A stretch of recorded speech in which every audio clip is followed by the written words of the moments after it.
السلام علیکم and hello every one, دس از می باور دیوان۔ Bob ویڈیو تو کیسے ہیں آپ سب؟ ہوپ فلی آپ اچھے ہوں گے، مزے میں ہوں گے۔ تو آج ہم جو ویڈیو دیکھنے والے ہیں یہ ایک بہت ہی انٹرسٹڈ قسم کی ویڈیو ہونے والی ہے۔ تو یہ ایک پر اسرار کتاب ہے جس کو پڑھنے والا یا تو قتل ہو جاتا ہے یا پاگل ہو جاتا ہے۔ تو کافی ساری کنٹریز کے اندر اس بک پہ، اس کتاب پہ پابندی لگائی گئی ہے۔ تو ان ملکوں نے اس بک پہ کیوں پابندی لگائی، اس کا مقصد کیا تھا، شیطان نے یہ کتاب کیوں لانچ کری، یہ سب کچھ آج کے اس ویڈیو کے اندر آپ کو دکھانے والے ہیں۔ ویڈیو کو پلیز آپ نے اینڈ تک دیکھ لینا۔ اگر ویڈیو اچھی لگے چینل کو ضرور سبسکرائب کریں، ویڈیو کو لائک کریں، شیئر کریں، سپورٹ بھی کریں۔ Let's get start this video.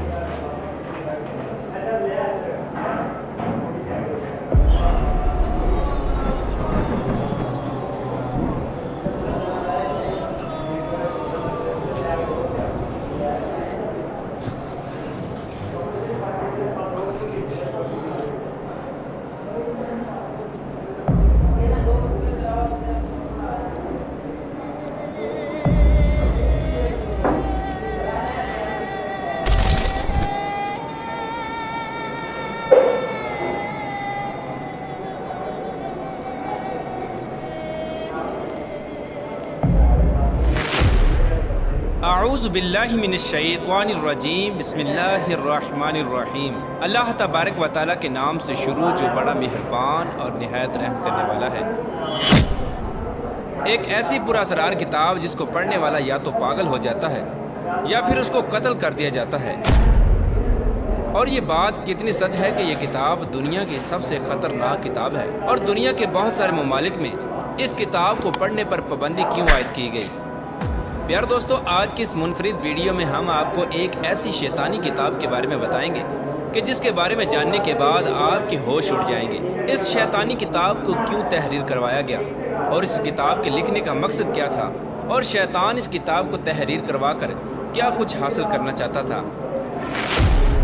پیار دوستو، شمس المعارف ایک ایسی کتاب ہے جس کو جادوئی دنیا کا بے تاج بادشاہ سمجھا جاتا ہے۔ اس کتاب کو 6 صدی ہجری میں عربی زبان میں تحریر کیا گیا۔ اس کتاب کو تحریر کرنے والے شخص کے بارے میں مختلف روایات پائی جاتی ہیں۔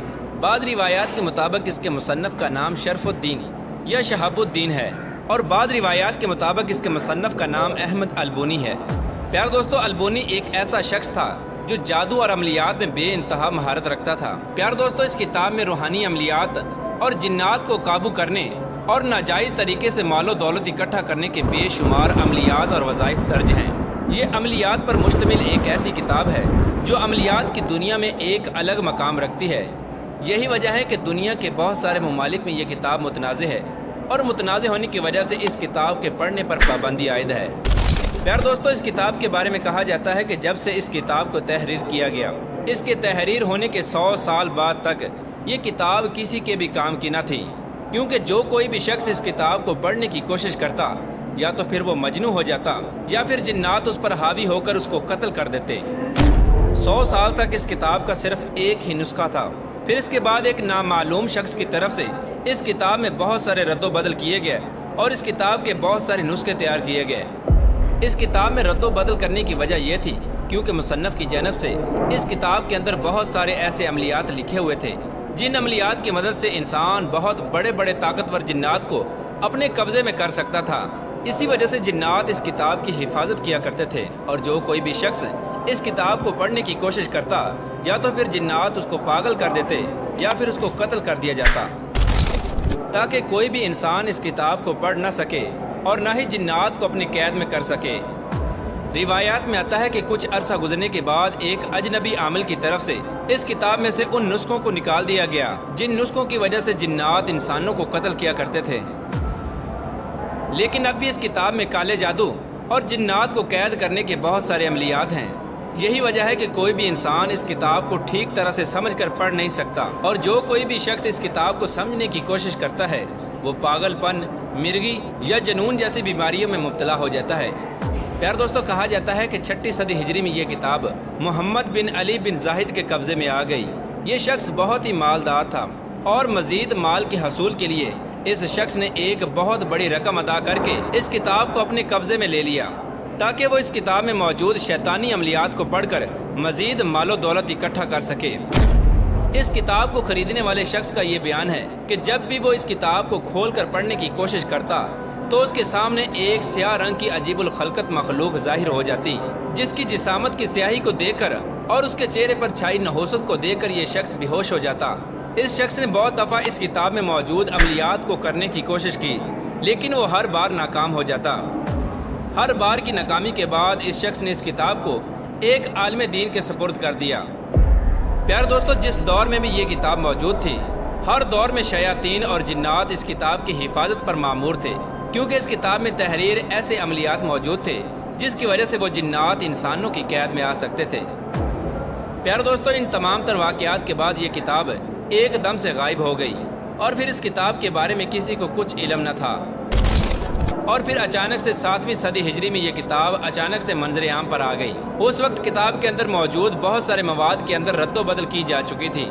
اس کتاب کو پڑھنے کے لیے انسان کا عملیات کے اندر ماہر ہونا ضروری ہے۔ اگر آج کے دور میں کوئی شخص بغیر عملیات کے علم کے اس کتاب کو پڑھتا ہے تو آج بھی اس کتاب کے اندر ایسے عملیات موجود ہیں جو انسان کی جان کے لیے خطرہ بن سکتے ہیں، جس کی وجہ سے یا تو انسان پاگل ہو سکتا ہے یا پھر اس کی جان بھی جا سکتی ہے، کیونکہ اب تک اس کتاب کو جس نے بھی پڑھنے کی کوشش کی ہے اس کو بہت ساری آفات اور مشکلات کا سامنا کرنا پڑا ہے۔ اس کتاب کی عجیب بات یہ ہے کہ جو کوئی بھی اس کتاب کو پڑھنے کی کوشش کرتا ہے تو اپنے پہلے کی زندگی کے بارے میں بھول جاتا ہے، اور اس بات کو بھی بھول جاتا ہے کہ وہ کون سا ایسا عمل کیا تھا جس کے کرنے کی وجہ سے جنات اس پر حاوی ہوئے تھے اور جس کی وجہ سے یہ مجنون ہوا۔ پیارے دوستو، اس کتاب کو سمجھنا یا پڑھنا ناممکن سی بات ہے، لیکن تاریخ کے اندر ایک ایسے شخص کا بھی ذکر ملتا ہے جو کافی حد تک اس کتاب کو پڑھنے اور سمجھنے کے اندر کامیاب ہو گیا تھا۔ روایات کے اندر اس شخص کا نام السائی بیان کیا گیا ہے، اور یہ شخص اپنے دور کے اندر السائی کے نام سے مشہور ہوا۔ یہ شخص یمن کے قدیم علاقے اودن میں رہنے والا تھا، اور یہ کتاب 10ویں صدی ہجری میں اس شخص کو ملی۔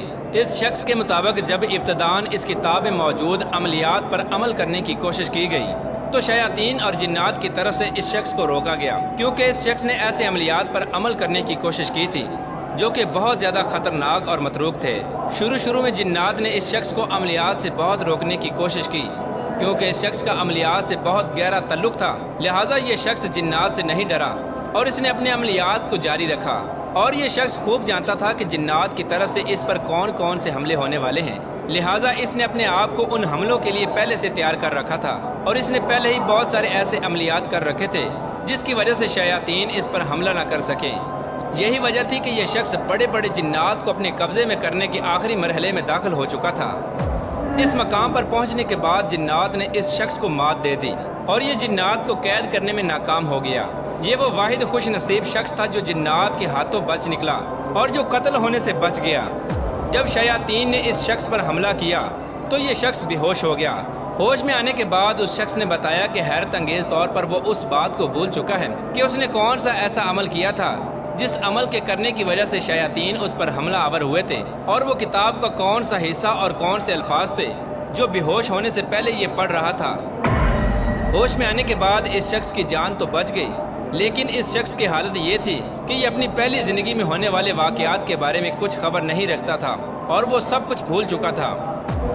پیارے دوستو، بعض مصنفین کی طرف سے یہ دعویٰ کیا جاتا ہے کہ اس کتاب کو شیطان نے خود کسی اجنبی شخص کے جسم میں داخل ہو کر اور اس کے جسم پر قبضہ کر کے لکھوائی تھی، تاکہ انسان مال و دولت کے لالچ اور ہوس میں مبتلا ہو کر اس کتاب میں موجود خلاف شرع عملیات پر عمل کر کے اللہ تبارک و تعالیٰ کی وحدانیت سے دور ہو کر کفر و شرک کے اندر مبتلا ہو کر مریں اور جہنم کے مستحق قرار پائیں، کیونکہ اسلام کے اندر جو کوئی بھی کالے علم کی عملیات کرتا ہے وہ شریعت کے دائرے سے باہر ہو جاتا ہے، اور شیطان کا ازل سے مقصد ہی یہی ہے کہ وہ انسان کو راہ حق سے دور کرے اور کفر و شرک کے اندر مبتلا کر کے اس کو واصل جہنم کر دے۔ اللہ تبارک و تعالیٰ سے دعا ہے کہ اللہ تبارک و تعالیٰ ہمیں نفس و شیطان کے شر سے محفوظ فرمائے اور نیک اعمال کرنے کی توفیق عطا فرمائے۔